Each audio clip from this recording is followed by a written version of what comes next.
A stoner convenience store clerk takes out two trained government killers with a spoon.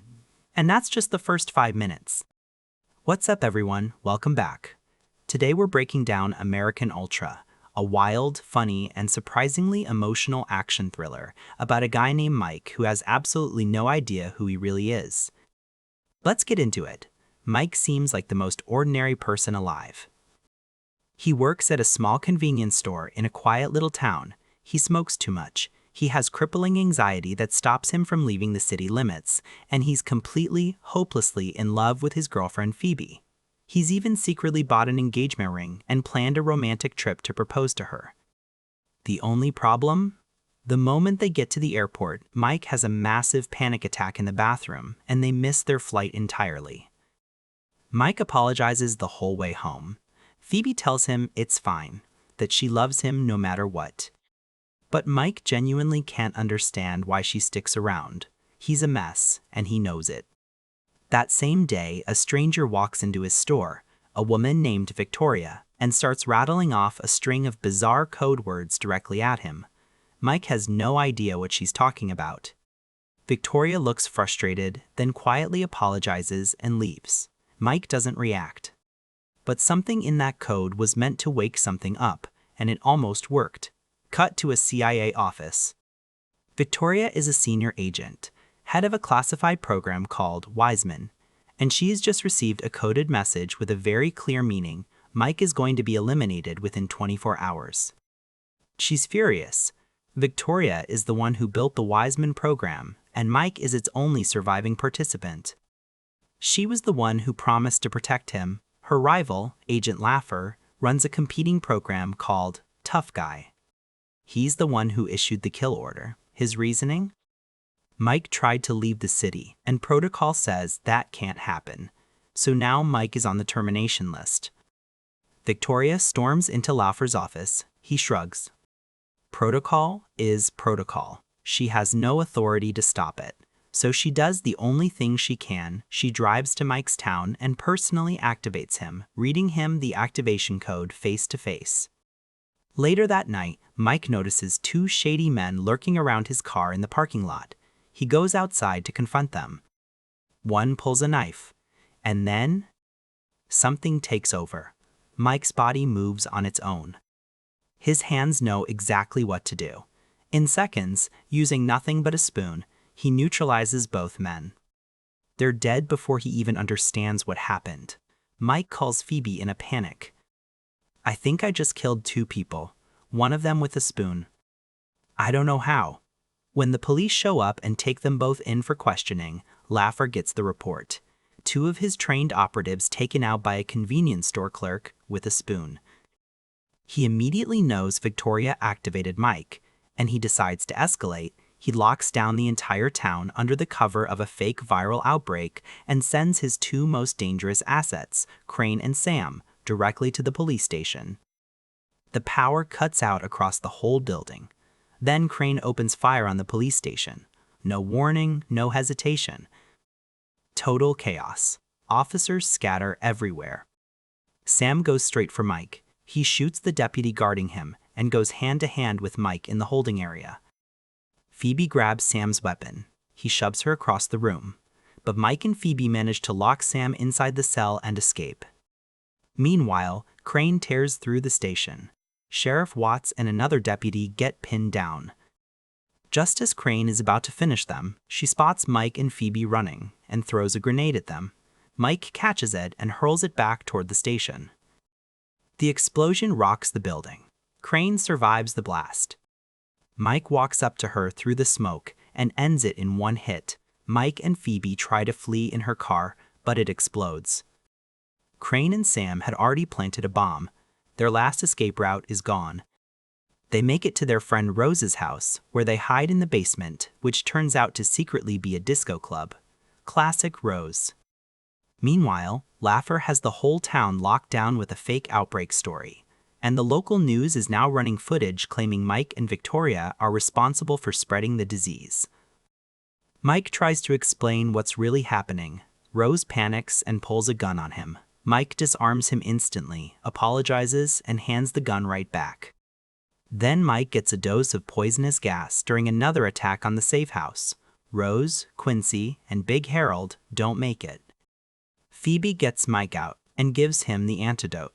She knows exactly what the gas is and exactly what to do. When Mike regains consciousness, he asks her point blank, "How did she know? Who is she really?" Phoebe breaks. She admits she's an agent. For the past 5 years, her assignment was to watch over Mike, to keep him safe, keep him stable, keep him from ever finding out the truth. She wasn't supposed to fall in love with him. But she did. Mike doesn't hear the "I love you" part. He hears, "I lied to you for 5 years," and he runs. Victoria finds Mike before anyone else does. She finally tells him everything. When Mike was 18, he was arrested for drug possession. Victoria recruited him into the Wiseman program, a classified experiment designed to turn civilians into elite operatives using psychological and physical conditioning. Mike was the only one who succeeded. But the experiment had a cost. Mike's mental health deteriorated. The panic attacks, the anxiety, the inability to leave town, those weren't weaknesses. They were deliberate fail-safes built into his mind. And Victoria, feeling responsible for what she'd done to him, shut the entire program down and wiped his memory. She gave him a new life. Mike is devastated. "You destroyed my brain." But Victoria corrects him. Everything that feels broken about him is actually protection. His brain was designed to keep him alive. Before they can process any of this, Laffer's men close in again. Mike gets ambushed by 2 more tough guy assets, Beetle and Otis. He takes them both on inside the house while Victoria provides cover. When a drone strike is called in, Laffer's own handler, Pete, watching all of this unfold, can't bring himself to push the button. The drone passes over without firing. Laffer calls Mike directly. He has Phoebe. If Mike wants her back alive, he needs to come to the local store, right now, alone. Phoebe gets on the phone just long enough to tell Mike she loves him and beg him not to come. Laffer cuts the call. Mike grabs the biggest stash of fireworks he can find and drives straight in. He crashes the car through the store entrance, sets off fireworks in every direction, and uses the chaos to take out Laffer's men one by one. He gets stabbed in the stomach. A bullet grazes his head. He keeps going. In the back, Phoebe quietly slips out of her own handcuffs, a trick she's apparently very good at, and attacks Laffer directly while Mike handles Sam in a brutal final fight. Mike wins. Sam loses. Outside, Laffer tries to drag Phoebe away, but Victoria cuts him off. And at that exact moment, a senior official named Kruger arrives. He disarms both of them and then turns to Laffer. "You were never authorized to run this operation." Laffer starts to explain that success would have justified everything. Kruger nods, then shoots him. Ending "What Mike is worth," Victoria makes her case to Kruger. Mike just defeated 17 government-trained operatives by himself with improvised weapons while bleeding out. He's not a liability. He's the most valuable asset the CIA has ever produced. Kruger listens.